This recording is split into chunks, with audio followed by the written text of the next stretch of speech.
bus service begins at 5 p.m. today. Also, full bus service will begin tomorrow. The devastation in Tri-State could take months to recover. Just within the last hour, you saw live right here on Eyewitness News people being rescued in Little Ferry, New Jersey. Governor Chris Christie says that search and rescue operations are going on in several flooded communities, including Atlantic City and shore areas. The level of devastation at the Jersey Shore is unthinkable. And we know that there are many people who own homes, who we've evacuated, who are going to want to get back onto the island to assess the damage to their homes. We are nowhere near being able to let you back on. Governor Christie added that large portions of both Jersey City and Newark are without power. The amusement piers at Seaside Heights have washed into the Atlantic Ocean. Train tracks on the North Jersey coastline have been swept away, and rail cars were carried by floodwaters onto the New Jersey Turnpike near exit 12. Sandy is being blamed for at least 16 deaths in the tri-state area, and there are nearly 5 million power outages across New York, New Jersey, and Connecticut. No decision yet on when New Jersey Transit and the MTA trains resume service. All East River bridges are now open. The disaster so large there are no subway or commuter trains at all today. The MTA hopes to get as many buses back on the roads as soon as possible. 7 subway tunnels were flooded overnight and 6 bus depots damaged, but the Tappan Zee Bridge was reopened at 9 o'clock this morning. Now, here are the exact power outages in the area. More than 2.3 million customers without electricity in New Jersey, 876,000 on Long Island. And New York City, 583,000 customers have no power here in the city. Also, Connecticut, there are 627,000 outages, including 90% in the town of Fairfield. Now, we have a team of reporters fanned across the tri-state. We begin, though, with the weather. Meteorologist Bill Evans standing by. Bill. Well, we're still going to feel remnants of Sandy for at least 24 to 48 hours around the area. Here's what we have. The showers come and go. Little wind comes and goes, 25, 30 mile per hour winds. Here's what we have. Wind advisory still with some wind gusts for 45 miles an hour through the afternoon. Keep the rain gear handy. The gusty winds persist, so do the downpours. Showers and breezy at least for the next 2 days as Sandy is a huge storm is pushing its way northward. 52, 53 degrees around the 5 boroughs, 60 on Long Island. You still see we're missing some reports, and that's because either the power is out or they're damaged meters by the storm itself or destroyed altogether. Weather Service is working on that. But when it's cool outside and it's crisp, but as we look at the winds for today, we're going to start seeing those really begin to die down as we get into the evening hours and Sandy starts to make a move toward Canada to the north. But the storm is so large. We'll talk about that. Still some coastal flood warnings in effect. That will be around the high tide. There is a flood watch that is still in effect for parts of the area down toward the south. And then still there's, of course, the wind advisory that is in effect. All right, as we go along for the afternoon, you'll see the center now. What's left of the center of Sandy is over here toward Harrisburg, Pennsylvania. It'll be moving toward Pittsburgh. It's going to take a cut up through western Pennsylvania into western New York State. But the storm is still putting rain into the area in the form of scattered little sprinkles and showers, bursts of wind. The center is over here in central Pennsylvania to southern Pennsylvania, putting snow into the mountainous areas and then throwing back so much moisture off the Atlantic because it's so large. It's creating a huge amount of rain, snow, and slush mixed in the Ohio Valley from Detroit to Chicago to Ohio to the Allegheny Mountains to the Appalachians and to the interior of even Kentucky and Tennessee. So this afternoon will be around 56 with a shower or two. We get to 61, and then tonight still some showers and some bursts of wind around, and that's going to continue through tomorrow. We'll talk about some sunshine returning and drier weather for the end of the week and the weekend in New York with a 7-day forecast. All right, Ken, Lori, back to you. All right, thank you so much. Well, we have reporters that are spread out throughout the area. Let's go to Phil Lipoff, who's in Long Branch, with an update on what's going on there. Phil? Everybody. Hey, Lori, good morning. I'll tell you something. We were here last night at Pier Village in Long Branch, right on the water, and boy, did it take a beating. We watched it take a beating last night, so much so that we couldn't set up our live truck because it just wasn't safe. And we knew this is what it was going to look like when we came back. John, take a look over here. This is straight down the pier, and it is devastation. Bricks off the buildings, bricks off the sidewalk. I want to tell you where most of these bricks came from, and this is what blew our mind. When we were here last night, look at this. This big piece of metal, I can't even move it. It was ripped right out of the ground. There's another one over here where it should be. All these bricks that you see littering came from here at the end of the pier. What happened was the storm surge came in around 8, 9 o'clock and literally blew all of these bricks out of the ground and onto the roadway here. We were here when some of that was happening. It was amazing to watch as these bricks blew up from underneath because the waves were coming in with such force. I got a tweet from someone who has a friend who lives in this village and they didn't evacuate. They're asking me to try to help them find that person, but we can't make it down to the other end because there's a gas main issue. The winds, as you can see, are still not nearly as bad as last night, but they're still pretty strong, and bands of rain keep coming in. I want to show you a picture we took about 3 or 4 blocks away from here. Let me know when it's up, guys, because, hold on, I got to put my earpiece back in. Can you let me know when the picture's up so I can talk about it? All right, here we go. This picture was taken 3 blocks away from here. I want to let everybody know that just because the major winds and the rain have died down, you hear all the governors of all 3 states saying, stay home, because this is happening. These power poles are dangling. We watched as it bobbed back and forth, turned around on the street because we thought it was going to come down. I spoke to a woman who's lived here for 30 years. She came out to assess the damage on the pier this morning. Listen to what she told me.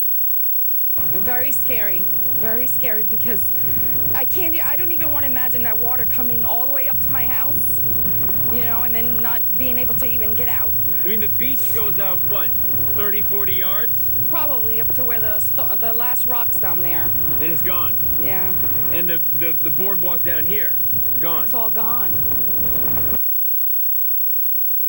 Yeah, the boardwalk's all gone, and I want to show you, take a look.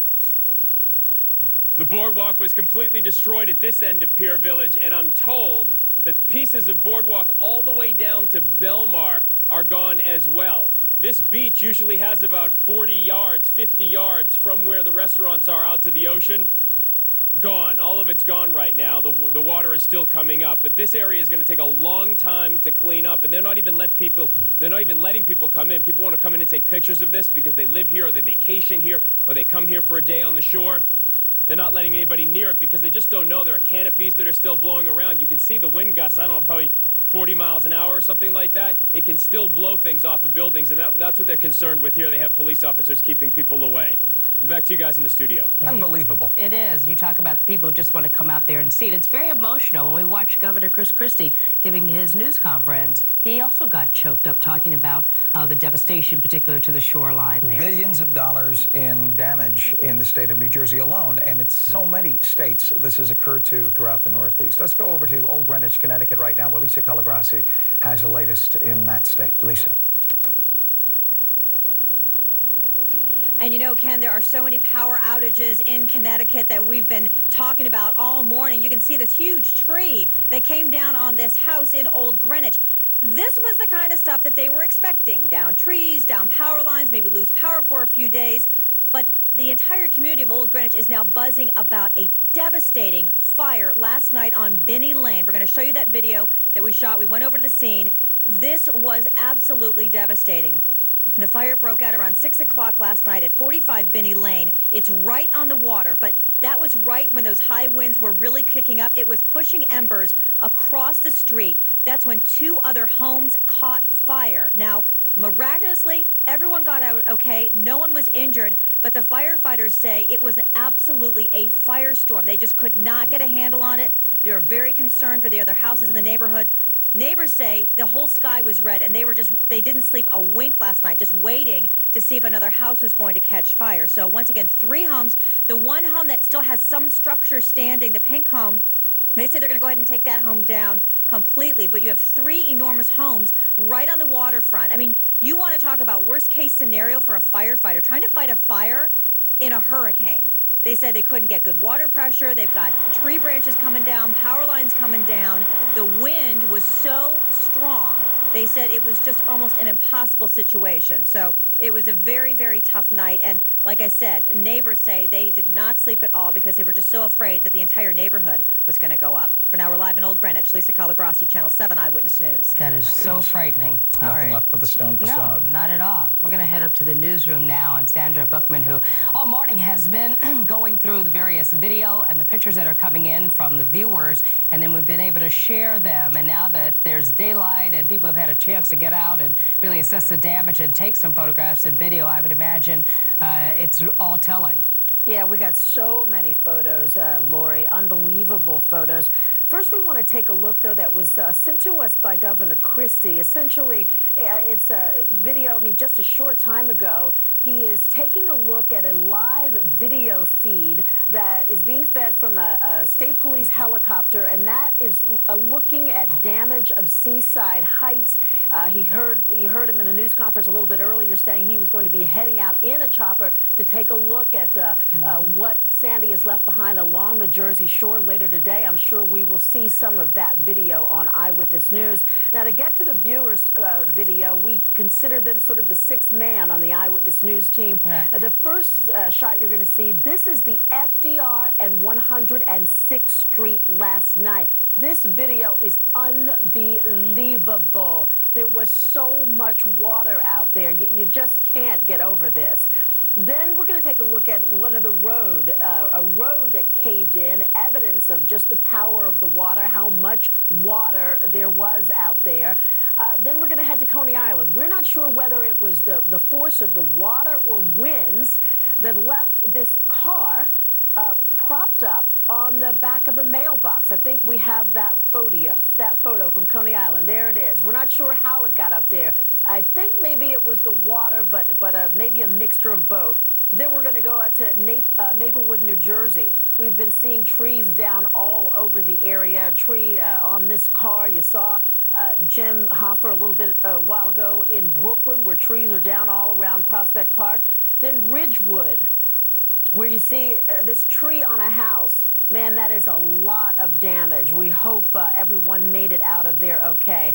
Now, this last photo, this is Palisades Medical Center in West New York. This photo was sent to us. This is the hospital in the midst of an evacuation. They had a situation similar to what we had at NYU Langone, where they had a flood-induced power outage. They were forced to evacuate patients, I think about 51 patients. Most of those patients transferred to Hackensack University Medical Center. It was just a rough night for everyone. Sandy left behind a lot of damage. As you said, Lori, Ken, we're going to be assessing that during the day. And to help us get a look at what's going on in your area, you can send your photos and video to eyewitness at WABC.com. And please tweet any one of us.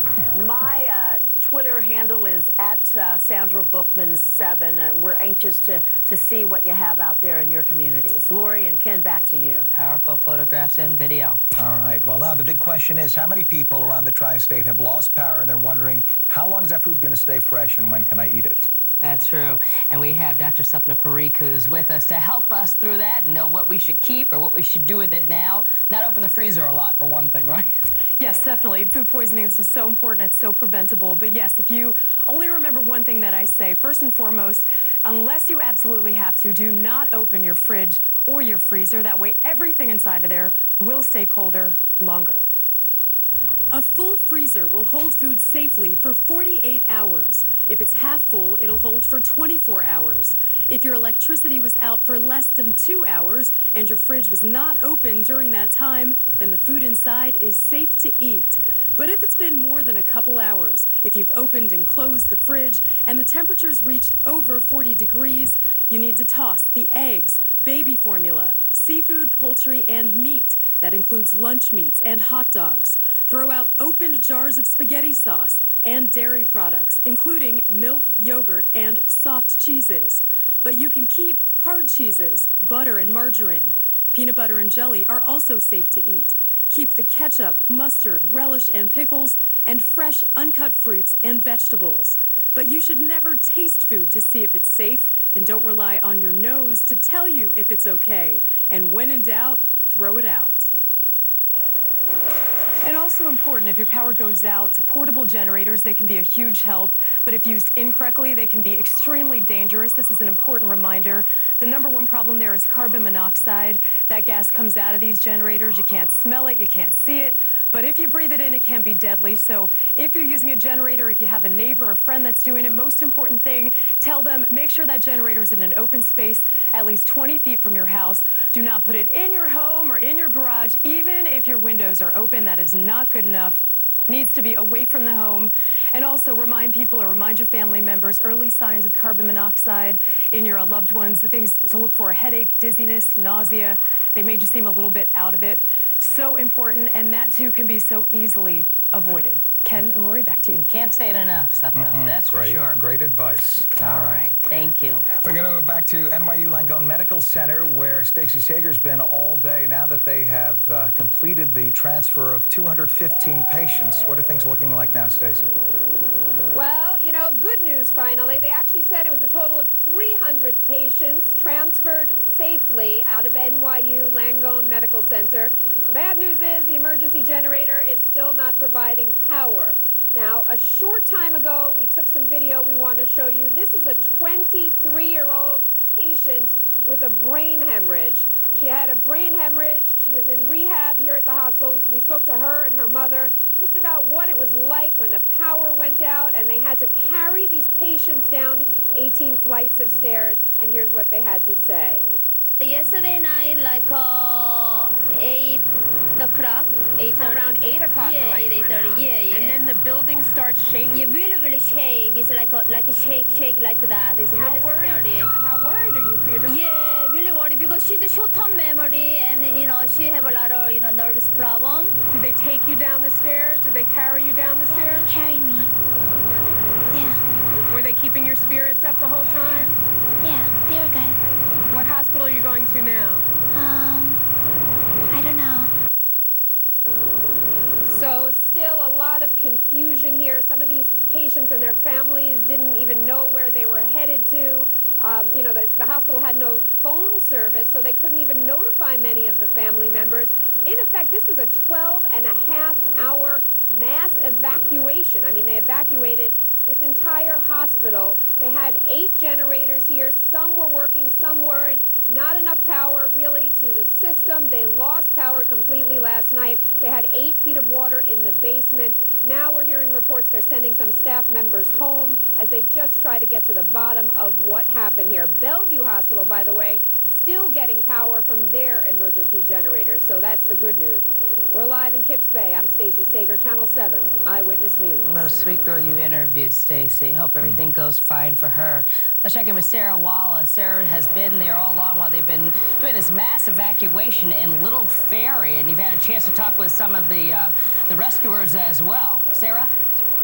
Well, Ken and Lori, it is a dramatic situation right now. We've got multiple evacuations going on, different vehicles. People just came off this flatbed truck. You're looking at a 5-ton military vehicle. There are people on that as well. And then just across here, you can see a rowboat that people have just gotten off of this rowboat. So, and a canoe over there. So we are talking about multiple vehicles, everything that they can get to get people in and out. Hundreds of people are now being evacuated right now from Little Ferry. People are bringing their pets. As you can see, a lot of the pets really traumatized, very upset, confused about the whole situation. People getting unloaded right now off of this military vehicle, grabbing whatever they could to get out of the house. And people described that it was just an amazing scene last night, that the water just came flooding in, going from the basement to the rafters, and people were absolutely trapped inside. I think actually we're going to have to probably move out of here for a second, but you can see behind me, Mike, let's just turn around here, and we've got some people who are just coming up of the getting checked here. Mike, if you can just swing around for me. But we've got some people here, just they're getting checked, they're asking them, they're not sure where they're going to go. Obviously trying to get them to staging areas right now, which is down the street. You can see all of the military vehicles here coming in, and what's going to happen, I got to just step away here because this flatbed truck's getting out of the way. But basically what's happening is that they're putting all of the people who were being rescued as you can see them coming off yet another 5-ton vehicle, and they're putting people onto these, they're loading them on here, bringing them out, and then just as quickly as they're doing that, they're taking them to the staging area, putting them on another vehicle that is taking them to the nearby shelter near Teterboro. So it's quite an amazing operation, and we've been watching this now for several hours. These people getting offloaded off the vehicle. I'm just going to take you here live for a second and let you just watch this drama unfolding here. So, okay,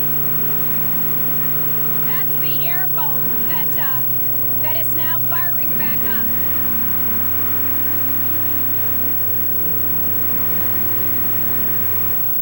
So that airboat now going back down the street, as you can see, it's going to go back down the street and rescue some people who were trapped there where the water is deeper.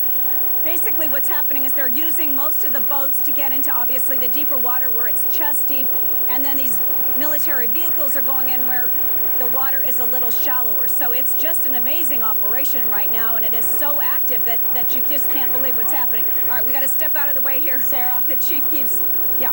Can you clarify something? I'm just wondering, is this an area where the homeowners and residents were asked to evacuate prior and decided not to? Is this the area where a levee or a berm broke? How did they get in this predicament? Or is this just regular flooding in that area that's prone to that happening? Well, that's a very good question, Lori. This is definitely an area that floods, but there was no mandatory evacuation for this area. In fact, we talked to a number of homeowners who say, yes, that they've had flooding, that they had problems with Hurricane Irene in the past, but it was just, you know, a little bit of basement flooding, that they never anticipated that it was going to be this serious, that in fact, they all went to Home Depot, they bought sandbags, they bought generators, so they thought that they were prepared, but they just had no idea. And then what happened last night was when the water came in, and it came in around 10 o'clock in a lot of the areas overnight, at that point then they were just trapped and they had absolutely nowhere to go. It was dark, the electricity was out, the cell phones weren't working. So they actually then had to wait until this morning for the emergency rescue crews to get to them, and of course that they needed to be mobilized as well. Sarah? So we're talking about, you know, yeah. I was going to ask you, you know, where you are standing right there, it looks like there's only about a foot of water, and that's a little deceptive, isn't it? As you go further back, how deep does that water get? Chest deep. So it's absolutely chest deep. That's why the boats are necessary.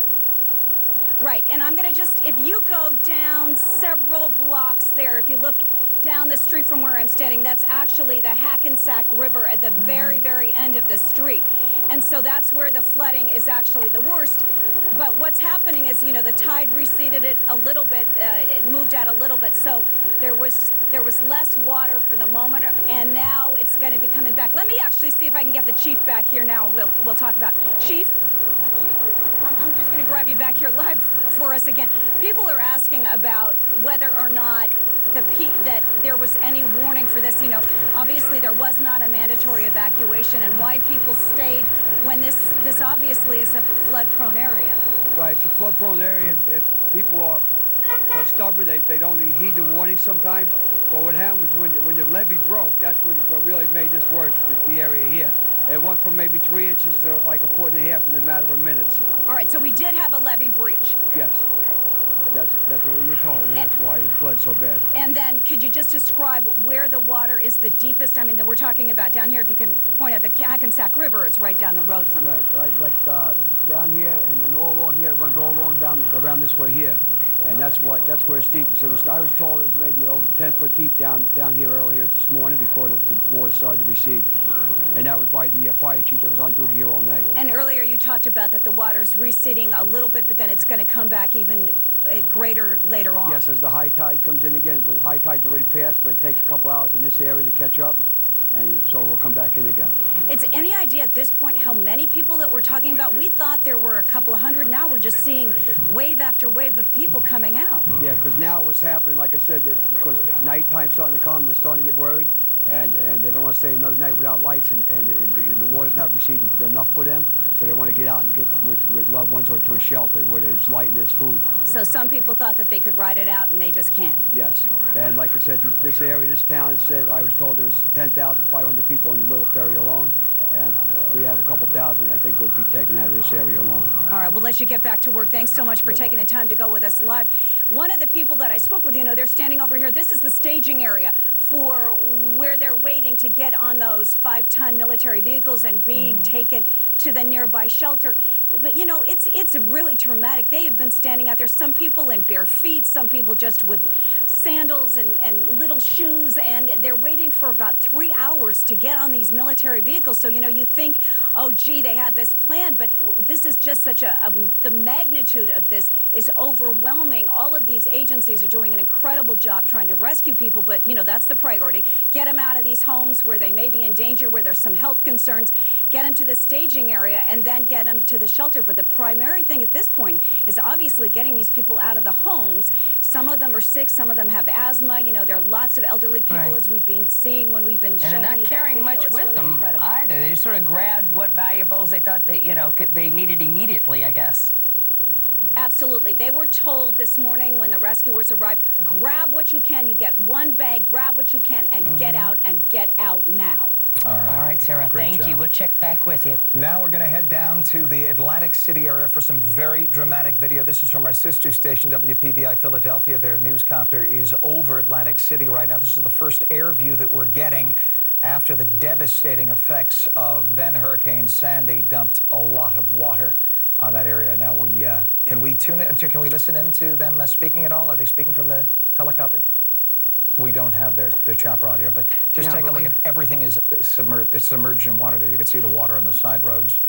This is an about 20 blocks west of the beaches is what we're being told. And of course, we know from Jim Dolan's report some time ago, he was saying at one point, everything was completely submerged. And then Governor Chris Christie also this morning on Good Morning America talked about the hit that Atlantic City took and the devastation there. And he was so upset with the mayor, Mr. Langford there, who had set up shelters defying the orders of the governor to get those people out and evacuate. And by telling people they were going to be safe and they were going to be okay, they believed their mayor. And then you look and see what has ended up happening. And one shot right there, you could see the roof of a home. I don't know if that's actually...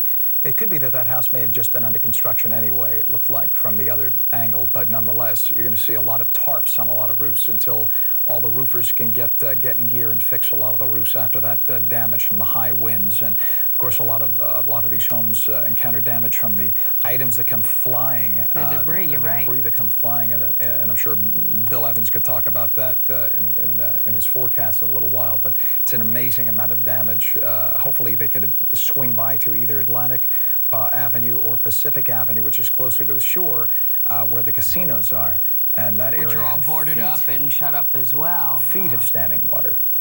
It's an amazing thing to see. We have Jim Dolan, who was there yesterday, and he is back there today with a look at the devastation there. Jim.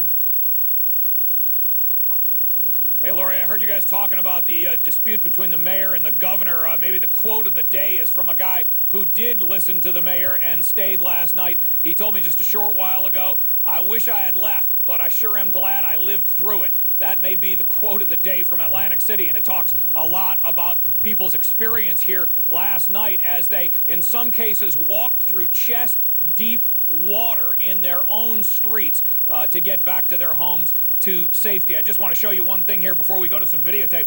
Here, this truck here, this fire truck is blocking this intersection on Iowa Avenue. And the reason they're blocking it, Glenn, take a look at this over here. This scaffolding is clinging to this building, on the corner of this building over there. All day long, it's looked like it was about to collapse. It seems to be holding on by a hair. It did survive the storm. It has survived some heavy winds since then, but it does look like it's very dangerous. The fire department is taking that seriously as well. Let me go to some video that we shot earlier. You all were interested in the boardwalk, and most of the boardwalk does look pretty good. It's in good shape. There's a lot of debris on it, but it still survived the storm for the most part.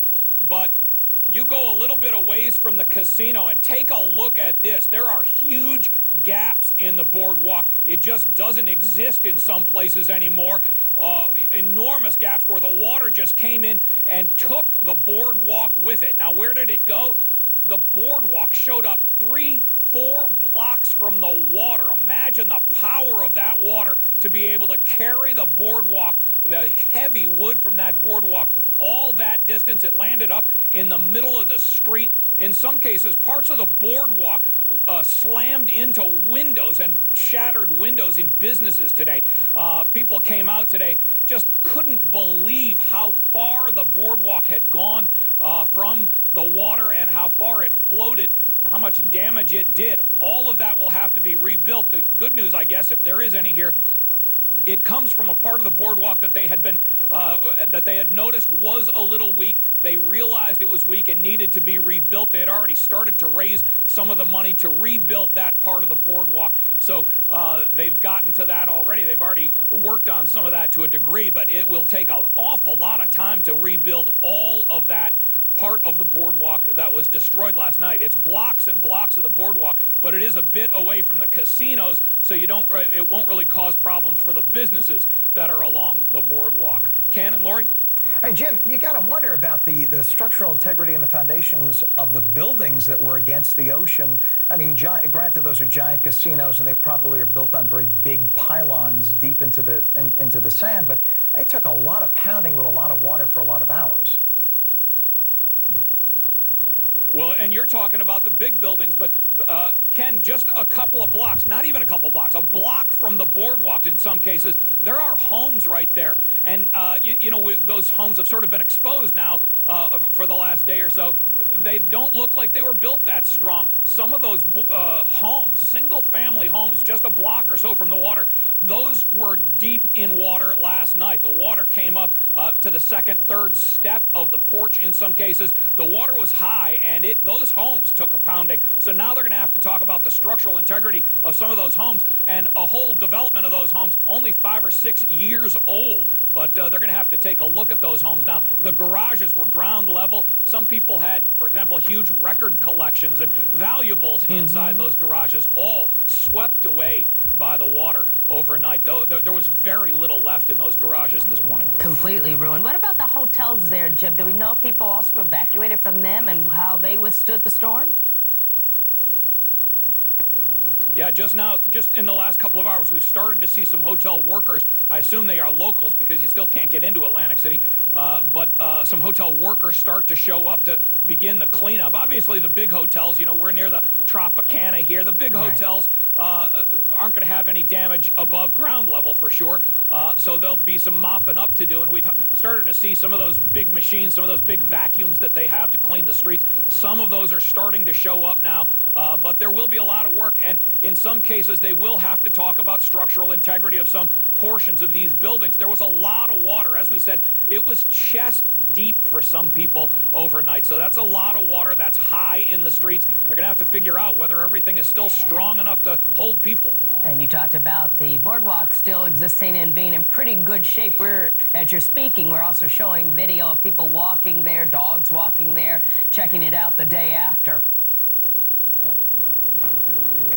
Yeah, the boardwalk where the casinos are, for the most part, is very strong and intact. There is a lot of debris on the boardwalk, and in some cases, you know, some pieces of steel dangling over signs and that kind of thing. Some of the signs destroyed, obviously, by the wind. That's little damage. There's nothing to worry about there. But the boardwalk itself, where the casinos are, where most of the tourists go, that seems fine. And, of course, besides tourists, people go there. The people who live here go to the boardwalk to walk their dogs, to go for a jog. And a lot of people coming out now to make sure that this very precious part of their city is still intact. And for the most part, it is. But you saw those pictures and how much of the boardwalk really just swept away by this storm. Jim, the perennial complaint from a lot of the residents in Atlantic City has been, as they built those casinos over the years, you know, the promise was that the tax revenues from those casinos would help some of the poorer parts of that city. And all too often, the circumstance, that wasn't the case. You have to wonder, as the city will now be focusing so much to rebuild and clean up that area around the casinos, What about the poor areas, again, that were probably devastated once again by this? Yeah, and always they are the areas that are devastated the most because the housing, the construction is weakest. And keep in mind, the casinos, which constitute so much of the tax base of this area, they're losing money right now, too. $5 million a day is what they're saying, losing $5 million in profit a day because of this storm. So their taxes won't be as high. The tax base won't be as high. And, you know, who knows? You know, the casino business in general in Atlantic City has been on a decline for a few years. So will they have to lay off some of their workers? Again, a lot of the people who live in Atlantic City depend on the casinos for employment.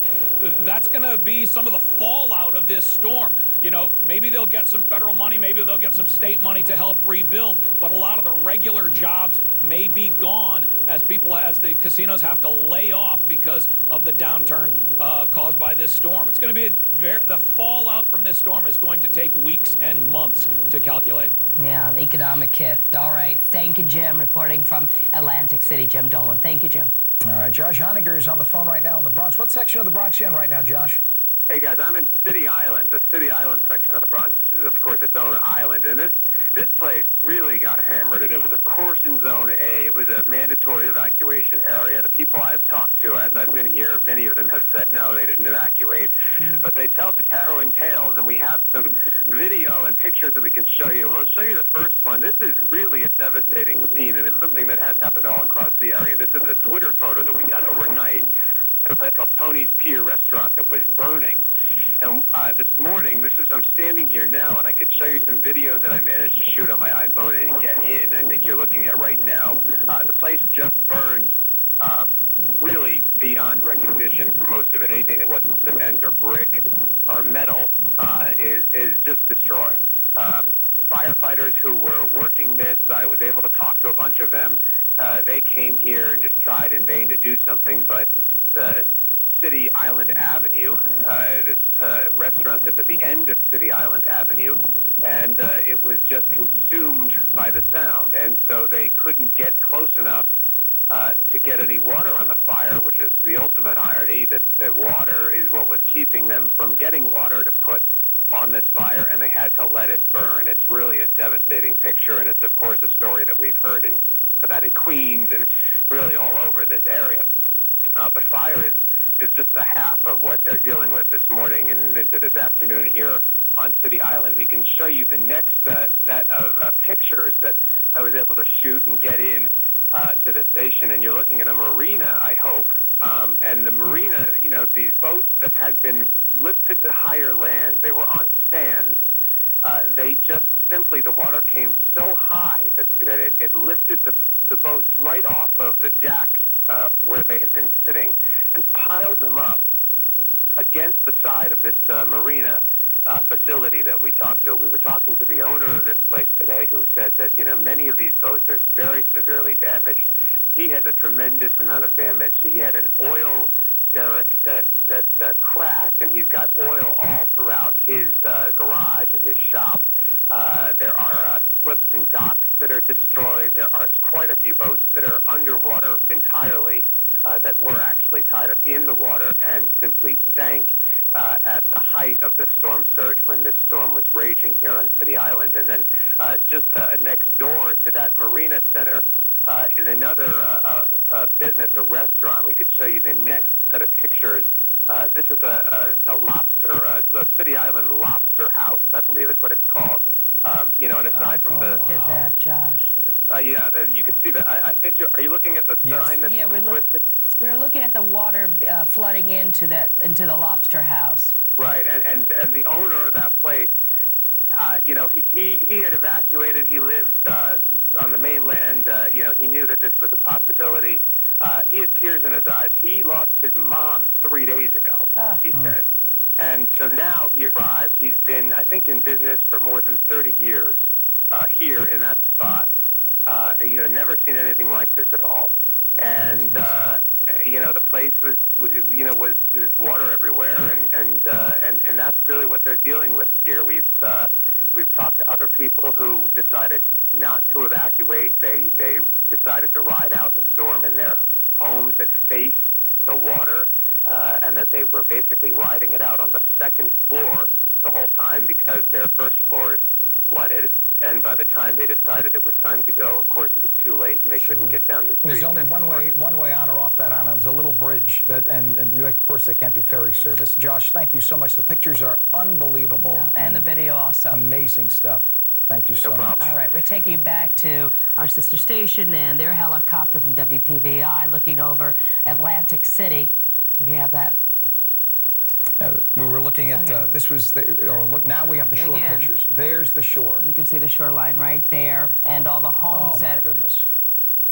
Well, it looks like it skips, you know, so often from one home to another, not devastating all of them, but certainly those are right on the coastline. Took a major hit, and you think about how so much of it was underwater, most certainly. Every roadway looks like a canal. It looks like each road becomes a canal there. You can see every road is wet with water.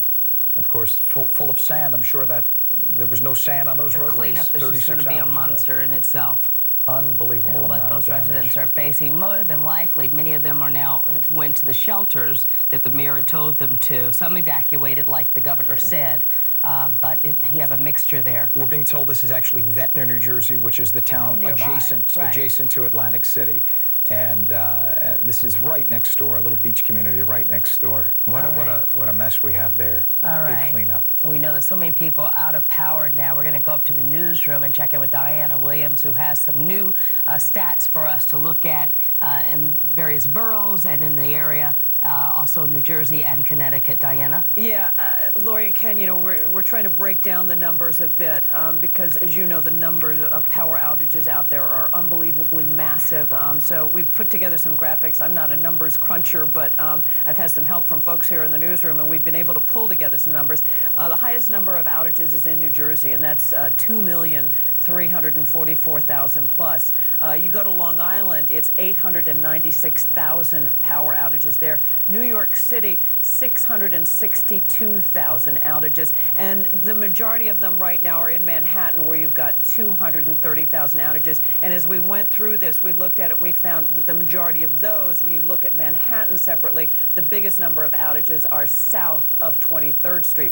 Now, you go out to Westchester County, you've got 214,000 outages there, and in Connecticut, you've got 625,000 outages. We've been checking, you know, you've got three major power companies. You've got LIPA, Con Ed, PSE&G. They are all going to be working around the clock. The first thing they've got to do is they've got to get the trees out of the way for those overhead lines that have come down because of trees or for other reasons. We understand that for the overhead lines, it's going to take at least a week, perhaps more, to get power in those areas where there's overhead lines. Different story, though, in Brooklyn and Manhattan. They're thinking perhaps Con Ed is telling us 4 days when they'll be getting the power back. We understand prior to Sandy that they were bringing in about 4,000 extra personnel to deal with all of these outages. Keep in mind, these outages are all up and down the coast. They range from Washington all the way up to our area. We've got, according to the Associated Press, 8.2 million people right now who are without power all up and down the Northeast. So it's not like we can grab crews from Washington or from other areas. So there's a limited amount of manpower to be able to deal with this. So those are the numbers right now. I can tell you Staten Island hard hit. Again, southern Manhattan, south of 23rd Street, really hard hit in terms of outages. So we're going to keep trying to break these numbers down for you and keep it going for you. And hopefully people will just have to be patient. They're staggering. And just understand these crews are going to be doing the best they can. You're going to hear a lot of chainsaws out there as they're dealing with this, and you're going to see a lot of crews working. Be careful. If there's a downline, don't go near it. You know that, Lori and Ken, right? They'll be exhausted, without a doubt, but trying to make life better for all of us. All right. All right. Thank you, Diana. We've shown you the great pictures, the amazing pictures of devastation from Atlantic City and from Ventnor, New Jersey. Now we go to Ben Bradley, who's a reporter for our sister station, WPVI Action News, Channel 6. He's now in Cape May, New Jersey. Ben, what do you have there to tell us? Ken and Lori, regardless of whether this thing was classified officially as a hurricane, a tropical storm, or a superstorm when it came ashore here, the bottom line is you guys have been talking about all morning long. This thing hit South Jersey like a sledgehammer. Here's the good news. Almost as quickly as the water came ashore over the last 24 hours, it's now back where it should be, back beyond even the beaches in some portions of the southern tip of New Jersey. I can tell you we've been in and around Cape May over the last couple of hours. 300 feet of beach, well, that's still covered by water. All the sand, it's blown up on the roads. Beach Avenue, a pretty well-known stretch of roadway down here, still covered in sand. We saw a street sign that stands 10 feet tall, half of it covered. There was a 6-year-old kid taking his photo next to it with the sign right at eye level. Very interesting how this storm came about. You've seen the damage and destruction in Atlantic City, in Ocean City, where a wall of water pushed ashore, drowning homes and doing all sorts of damage, though. But really, just a few miles made a big difference in how this storm affected southern New Jersey. Remember last night, in those last hour or 2 or 3 period before the bulk of this thing came ashore, it moved just a bit to the north, and that meant cities like Cape May in the southern tip, we were actually on the backside of that low, so the winds were actually blowing some of that storm surge back to where it should be in the ocean. That helped communities like Cape May.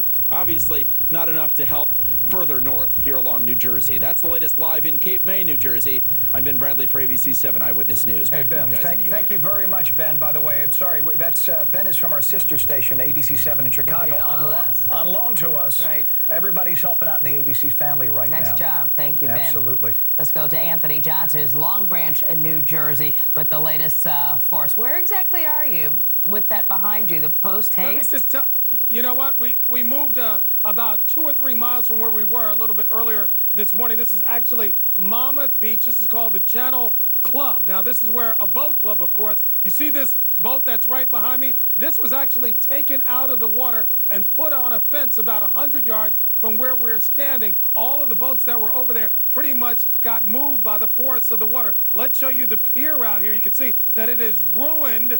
And a couple of boats that are over there, one is tilted to the side, another one is capsized. This entire marina looks like a real disaster zone. Look at all the marina. You can see all the wood. Some of the boats tipped and flipped over to their sides. We actually walked down the pier to take a look down there, just saw all the damage, and this all came in when the waves came up over this parking lot. Let's let you walk around a little bit. We'll show you. There's a restaurant over here. This restaurant just reopened about 6 months ago. I understand back in April they said it reopened. That's from the last storm, all the damage that they had. They reopened it. You can see how badly damaged it is. You can see there is a boat in the front door, parked right in the front door. That boat actually moved out. It was parked over here. It was up on the blocks. It was moved all the way to the front door. And take a look into the background. Now, you can see one of those nice boats, looks like a yacht. It's up in front. But beyond that, you see a couple of boats that are wrapped up.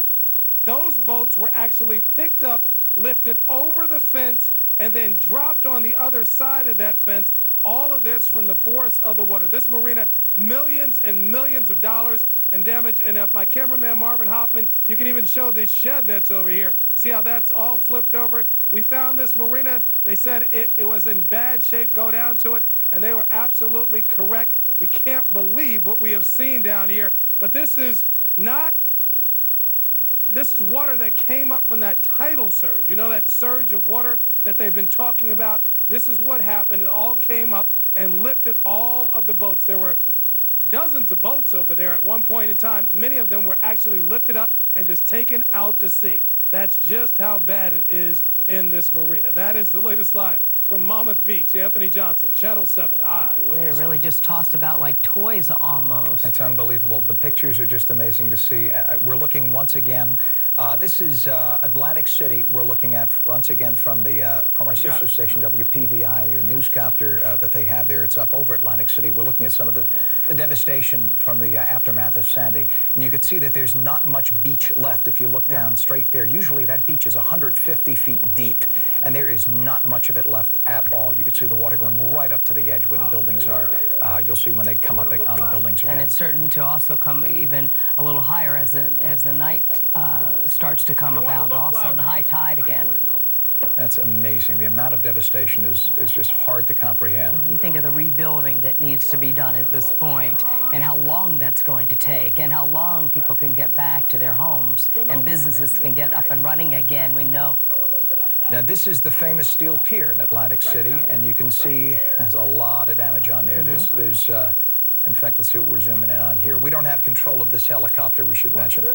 We're being told this is a brand new casino that was just built. You can see the whole front of it is loaded with sand. This just opened this year. The Revel. That's look at that. Look at all the damage, the glass all broken in front of that. That is a price to pay for being able to have it in such a fabulous location. Right? Absolutely.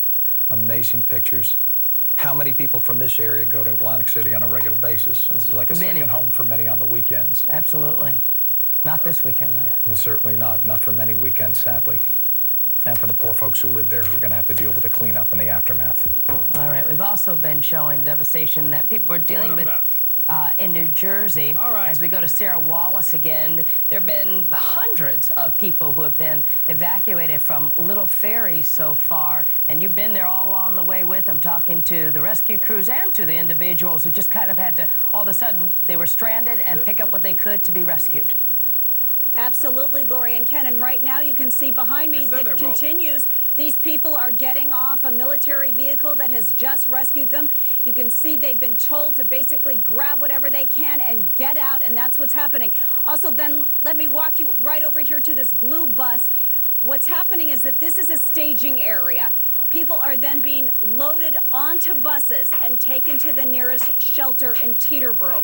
But the rescues are continuing. I'm going to walk back over here, Mike. We're going to walk down here.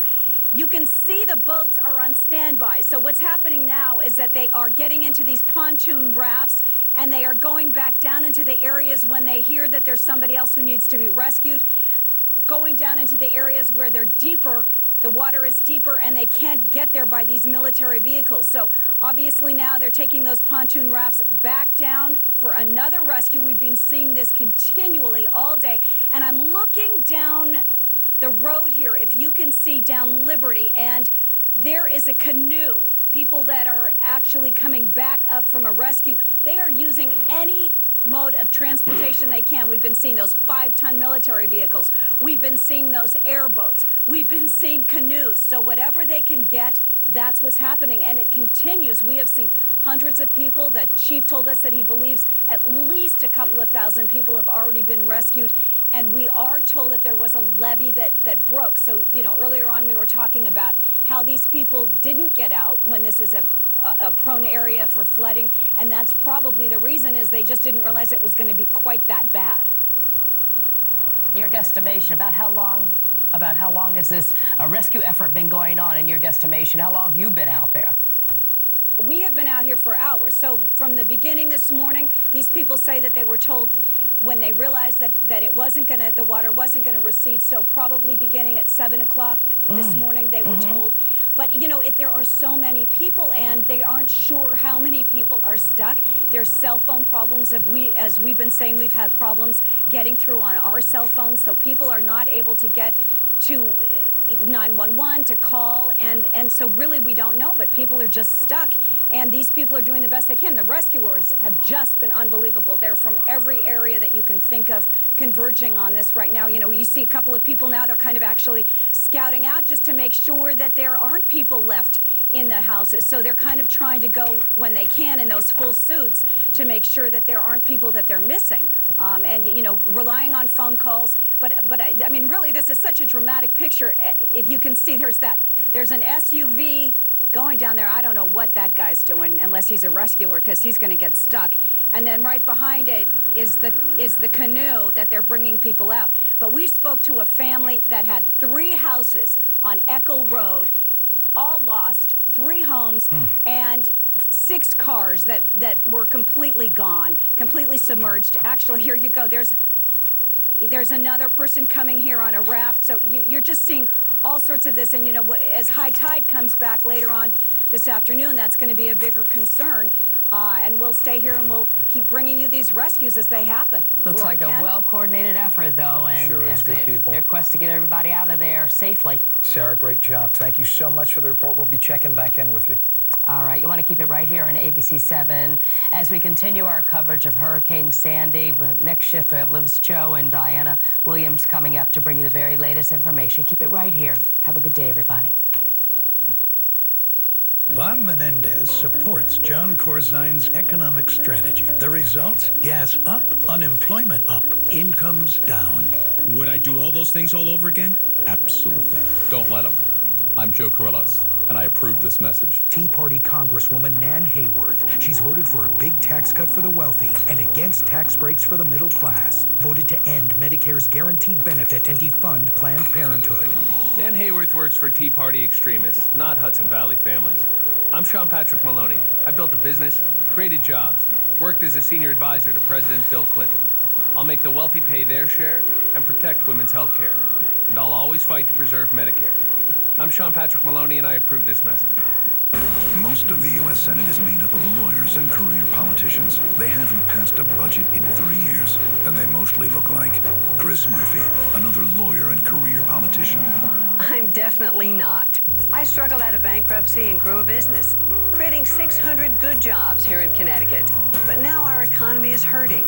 And if you think this is the best we can do, then Murphy's your guy. It's time to think differently. I'm Linda McMahon, and I approve this message. Bob Menendez supports John Corzine's economic strategy. The results? Gas up, unemployment up, incomes down. Would I do all those things all over again? Absolutely. Don't let them. I'm Joe Carrillos, and I approve this message. It's New York Lottery's numbers that win for a midday drawing for Tuesday, October 30th, 2012. I'm Gina Myers. Now here's today's number. The first ball up is 5. The next is 6. And the last is 4. Making the midday number 564. The drawings are being observed by KPMG. And now for win 4. The first ball up is 9. The next is 1. The next is 6. And the last is 0. Making the midday win 4 number 9160. Thank you and have a great day. Know sooner, plan better with Eyewitness News and AccuWeather. This is a special edition of Channel 7 Eyewitness News, Sandy's Aftermath. And big problems persist in Sandy's aftermath. Dramatic rescues in Little Ferry, New Jersey. Residents pulled from their homes after rushing floodwaters strand scores of homeowners. Massive evacuations of patients at a hospital in Kips Bay section of Manhattan after a generator failed there overnight, and as many as 20 newborns taken out of the NICU. Boardwalks buckled up and down the Jersey Shore. This is Long Branch, the storm leaving more than 2 million in New Jersey without power. And on Staten Island, take a look at this, a stunning sight of Sandy's fury. A 20-foot storm surge ripping this 700-ton tanker, the weight of 230 SUVs from its moorings, and literally dropping it on a street in Staten Island. And good afternoon to you on this Tuesday. I'm Diana Williams. And I'm Liz Jones. We continue our coverage of Sandy's aftermath as we are getting new information by the minute and the new looks at all of the damage. Here is the very latest right now. The MTA says all East River bridges, they're open at this hour. And the Port Authority has reopened the George Washington, the Goethals, and the Bayonne bridges, but it asks drivers to avoid them unless absolutely necessary. The Holland and the Brooklyn Battery tunnels, well, they remain closed because of extensive flooding at this hour. As for the airports in our area, Governor Cuomo says they hope to have JFK open tomorrow, but LaGuardia suffered too much damage to reopen. They are hoping to get that reopened in a day or so. Extensive flooding there, and Newark Airport remains closed as well. And we've heard earlier, New York City schools, they are going to be closed again tomorrow. This is the third day in a row. And there are at least 20 deaths in our area so far, and half of them in New York City. Many of the deaths attributed to fallen trees. And across New York, New Jersey, and Connecticut, nearly 5 million customers, 5 million, are without power. Now, we do have some good news. New York City says it will resume limited bus service at 5 o'clock tonight and hopes to have full bus service back tomorrow. Subways, though, will remain shut down indefinitely. And the New York Stock Exchange will reopen tomorrow. So the stock exchange expected to be back in business, which is good news. Yeah, we have several crews throughout the tri-state area. We want to go ahead and get out to them right now. Lisa Calagrassi is in Old Greenwich, where, Lisa, I would imagine one of the big problems there, power outages and all of the downed trees. Absolutely. You're going to see one of these huge trees behind me that came right down on this house. And that's kind of what they expected. Down power lines, trees coming down. There was also some flooding on the coastal area. But really what happened was a worst-case scenario for firefighters. Residents are all talking about the devastating fire on Binney Lane that took out 3 homes. Now, the fire broke out at 45 Binney Lane and quickly spread across the street. The embers were flying through the air. Now, firefighters were hampered by the strong winds, and they had branches coming down, power lines coming down, and also they had weak water pressure. The hydrants simply couldn't keep up, so the water had to be trucked in. Well, it was the last thing we thought was going to happen. I mean, we were all prepared for a lot of wind, and the water was a big concern, obviously. But, I don't know, probably around 9 o'clock or so, we started seeing embers. We live just a house back here, and there were embers just flying through the air, and it was really scary. At one point, we were concerned that until we got to high ground where we can have functioning fire apparatus, we weren't really sure at what point we were able to stop this. It was actually basically a firestorm in itself.